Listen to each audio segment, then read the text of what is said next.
ময়না। হ্যাঁ হ্যাঁ হ্যাঁ পিসেমশাই।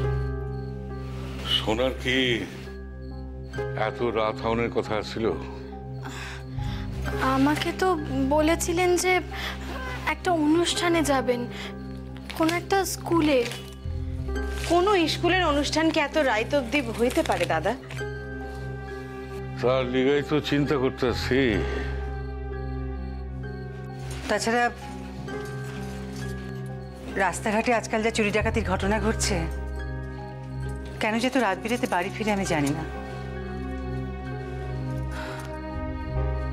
এর লিগাই তো ভাবতেছি। দাদা একটু বাইরে গিয়া দেখুন নাকি? এত রাত্রে বাইরে কি দেখবা? না, কইতেছিলাম যে ওই মোড়ের মাথায় গিয়ে একবার খাড়াই দাদা।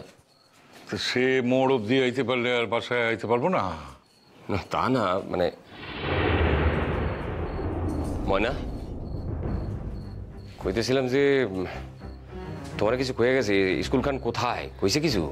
হ্যাঁ বাবা, বললো তো ওই বেহালার কাছে। কি কি যেন নামটা? ও হ্যাঁ, ওই সারদা সুন্দরী বালিকা বিদ্যালয় এরকম। সে তো আর এক প্রান্তে গো ঠাকুরপো, এখান থেকে অনেক দূরের পথ।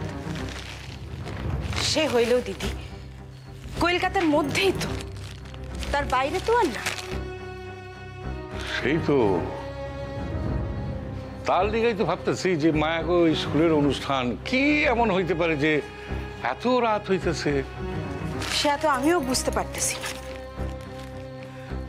আমাকে তো বলে গেছিল যে অনুষ্ঠানটা ওই দুপুরবেলার পরে হবে, আর ওই তেমন কোনো অনুষ্ঠান নেই, নাচ গান কিছু হবে না কো। ওই মেয়েদের ক্লাসের মধ্যেই কিছু কথাবার্তা হবে পড়াশোনার বিষয় নিয়ে। তাইলে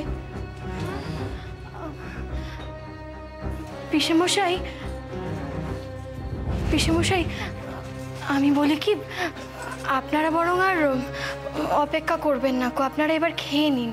আর এত রাত হয়ে গেছে যখন, ওরা কি আর ওকে না খাইয়ে পাঠাবে? এটা তুমি কি বলছো ময়না? ছেলেটা এখনো বাড়ি ফিরলো না, আমরা সবাই খেয়ে নেবো। দাদা আমার মনে হয় যে অত রাইতে ওইখান থেকে ফেরার বাস টাস বুঝি পাইতেছে না, তাই দেরি হইতেছে। দাদা আজ সোনা বাসায় ফিরলে তারে পরিষ্কার কইয়া দিবেন তো, এত রাত অবধি জানি বাসার বাইরে না থাকে। বৌমা, সোনা কি অহনো সে আগের সোনা আছে? তোমার পোলায় এখন বড় হইছে, তার দায়িত্ব অনেক বাড়ছে। সে একজন নামকরা অধ্যাপক, তারে কত মানুষ চিনে জানে মান্যি করে। এখন কি তারে আমরা আমাদের এই ছোট্ট ঘরের গণ্ডির মধ্যে আটকায় রাখতে পারি? সত্যি সেদিনের সোনা। ঠাকুরপো মনে পড়ে?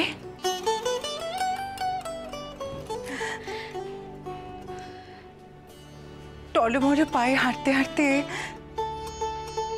সারাটা বাড়ি ঘুরে বেড়াতো।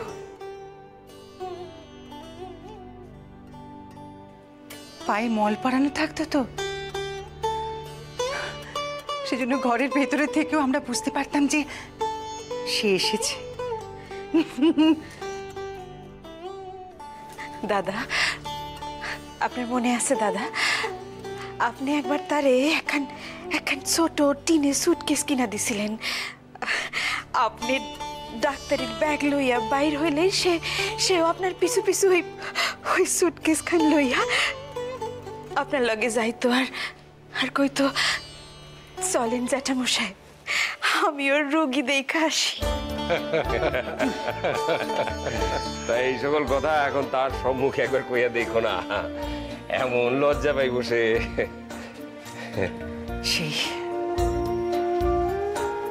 সেই সময়টাতে অনেক ভালো ছিলাম রে ছোট। আজ ভাবি কত সুখী ছিলাম সেদিন। কিন্তু সুখে থাকতে তো মানুষ সুখের মর্ম বোঝে না, আমিও বুঝিনি। জল জঙ্গলের দেশ বলে কত হেলা ফেলা করেছি রূপচাঁদপুরকে, অথচ আজ আজ সেখানে যাওয়ার জন্য মনটা এত ছটফট করে।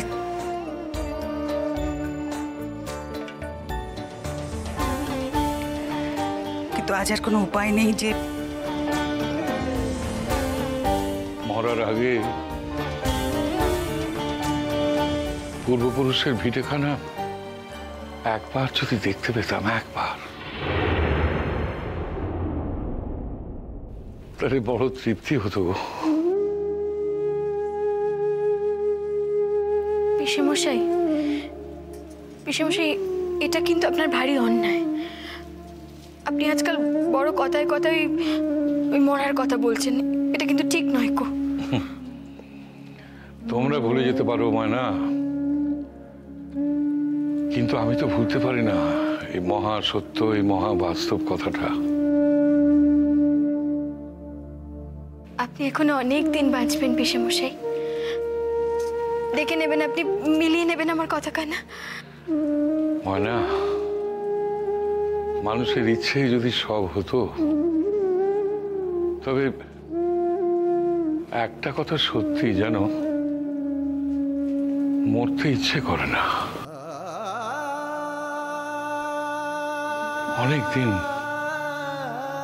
অনেক দিন খুব বাঁচতে ইচ্ছে করে এই সুন্দর পৃথিবীতে।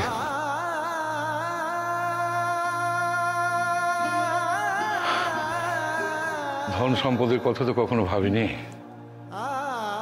এই পৃথিবীতে যে জন্মাতে পেরেছি, এটাই তো অনেক। হ্যাঁ, আমার তো নিজেকে পরম ধনী মনে হয়। এর রূপ, রস, গন্ধ। চলেন দাদা, এইবার পূজার আগে একবার দেশের বাড়ি থেকে ঘুরে আসি। সত্য কথা কি জানেন দাদা, আমি নারে একবার দেখতে খুব ইচ্ছা করে। ওই দেশেই তো হৃৎপিণ্ড খান থুয়ে আসছি বৌমা। বাংলাদেশি তো আমার হৃৎপিণ্ড খান অহনও তাজা রাখছে। কদম দাদা, শাহাবুদ্দিন দাদা, সবার কথাই বড্ড মনে পড়ে গো।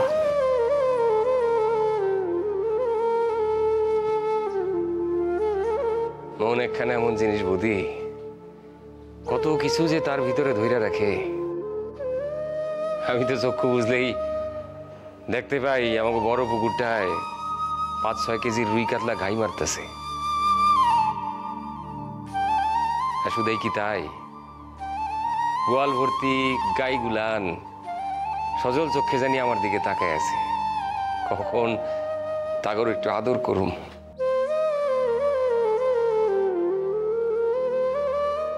এখন তো বর্ষাকাল চলতেছে, বাংলাদেশ বুঝি সুন্দরী হইয়া অহনি সাজিয়ে উঠছে। চারিদিকে শুধু জল, জল আর জল। ঘর থেকে উঠান পার হইয়া রান্নাঘরে যাইতেও তো নৌকা লাগে। শুধাই জল, চারদিকে যেদিকে দু চোখ যায় শুধাই জল, জল আর জল।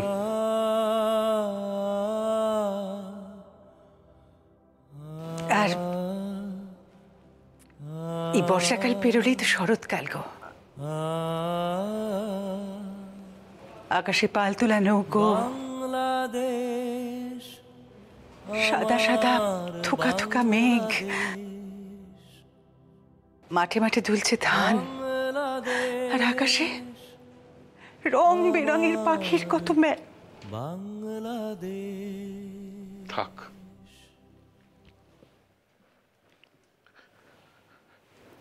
থাক ছাড়া, ওসব কথা থাক আর বলো না।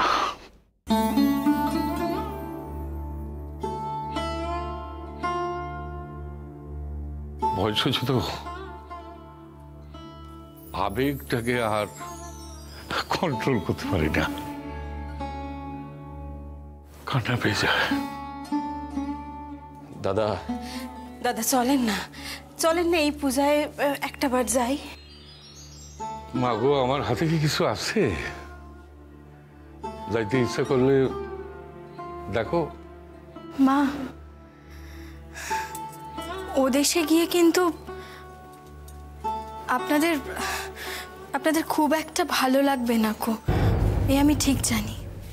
তুমি কি কথা কও ময়না? এই যে এতদিন এই দেশে আছি, এখনো তো মনে হয় কেমন জানি বিদেশ বিভুয়ে পড়ে আছি। একেবারে ঠিক কইস। ঘর আমগো যে ওই দেশে এখনো বলতে পারি নাই। এতগুলি বছর আপন করতে পারলাম না এই দেশটার। তবুও মা, তবুও আপনাদের ওখানে গিয়ে মন টিকবে না কো। যারা সবাই এসেছিল তারা যদি একসঙ্গে ফিরে যায় তাহলে না হয় একটা কথা আছে।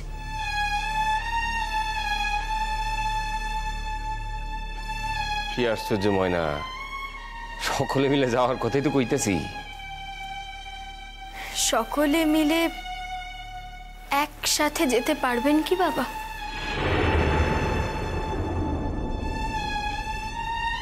তার মানে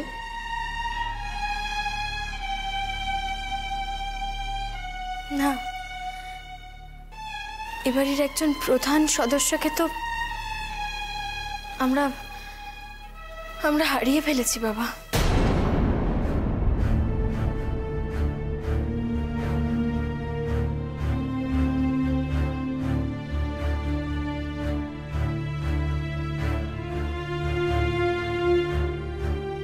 নার্গিস, নার্গিস ছাড়া বাংলাদেশ আমি তো অন্তত ভাবতে পারি না।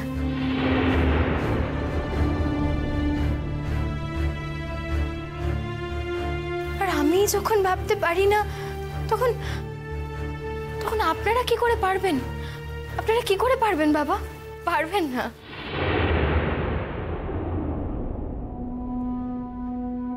মেয়েটা যে কেন এমন করলো?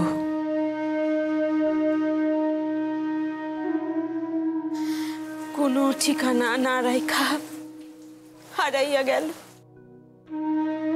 এ কথা সত্য। বাংলাদেশ আমার কাছে কিরণমালার অমর, করুণ, উজ্জ্বল এক মুখ। একদিন তারা ঠিক খুঁজে পাবো দাদা, এ আমার বিশ্বাস। তবে বাংলাদেশে গেলে কিরণ ছাড়া যদি যাই তাহলে কদম দাদা আমিনার সম্মুখে খারামুখী করে।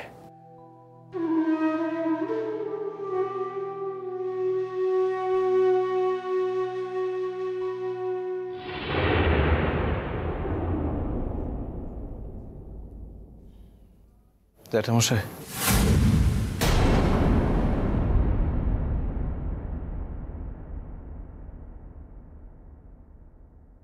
আচ্ছা, এত দেরি হলো কেন? কই আছি না এত রাইত অব্দি? শোনা, কি হইল কি শোনা? কথা কও। শোনা, রাস্তাঘাটে কি গাড়ি ঘোড়ার কোনো বিভ্রাট হয়েছিল? ও শোনা, রাস্তায় কোনো ঝামেলায় পড়নি তো? না জ্যাঠাইমা, এক স্কুলের অনুষ্ঠানে গেছিলাম, তয় তা 6টার ভিতর শেষ হয়ে গেছিল। তাইলে সেই স্কুলের হেডমিস্ট্রেসের লগে কথা কইতে কইতে কখন যে এত রাইত হয়ে গেল বুঝতে পারি নাই। হেড মিস্ট্রেসের লগে কি এমন কথা কইতে আসছিল যে একেবারে বাসায় ফিরতে রাত হয়ে গেল? সে মেলা কথা জ্যাঠামশাই। ঠিক বুঝি না। বাবা, তার লগে আমি এখন বোঝাপড়া করতেছিলাম।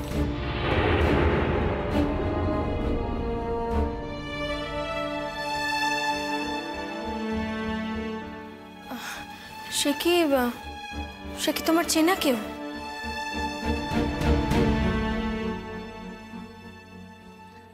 শুধুই আমার না, আমাগো সকলের পরম সেনা।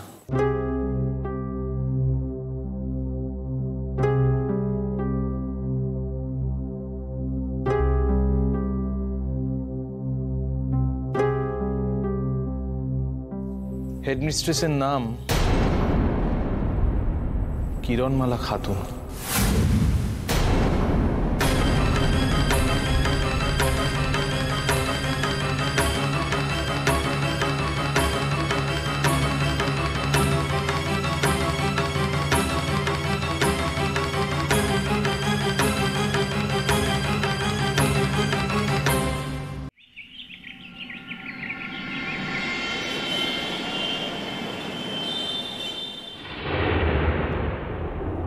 তুমি তো আর ভুঁই ফোড় নাও সৌম্য। তোমার বাবা আছে, মা আছেন, তোমার পরিবার আছে।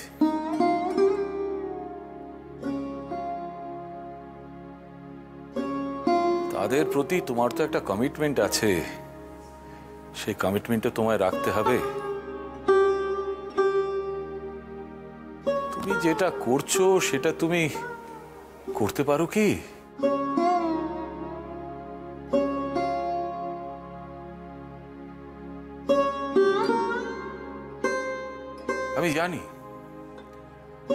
আমি জানি আজ বিকেলে তোমার ফ্লাইট আছে, তুমি ফিরেও আসতে পারবে না, কিন্তু আমি জানি না তোমার মুখোমুখি হয়ে এই কথাটা আমি বলার আর সুযোগ পাবো কি না জানি না। ঠিকই তো বলেছেন দাদা, একথা তো সত্যি যে হাজার হাজার মাইল দূরে বসে তুই এখানকার কোনো সমস্যারই সমাধান করতে পারবি না। আমি একটা কথা বুঝতে পারছি না যে আমি তো বিদেশে এই প্রথমবার যাচ্ছি না। না, আমরা এর আগেও রিঅ্যাক্ট করেছি, যদিও তখন আমরা জানতাম যে তুই বছরখানেকের মধ্যেই ফিরে আসবি। কি আশ্চর্য! আমি কি একবারও বলেছি যে এবার গিয়ে পার্মানেন্টলি থাকবো ওখানে? সব কথা কি তুই বললে তারপর আমরা বুঝতে পারবো? এতটাই নির্বোধ নাকি আমরা সৌম্য? তার মানে মানে যেটা বললাম তাই, এইটাই মানে।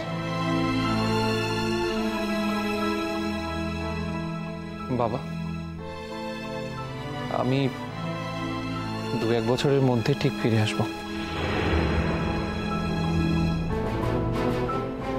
2-1 বছর কথাটা তুমি তাচ্ছিল্য সহকারে বলতে পারো সৌম্য,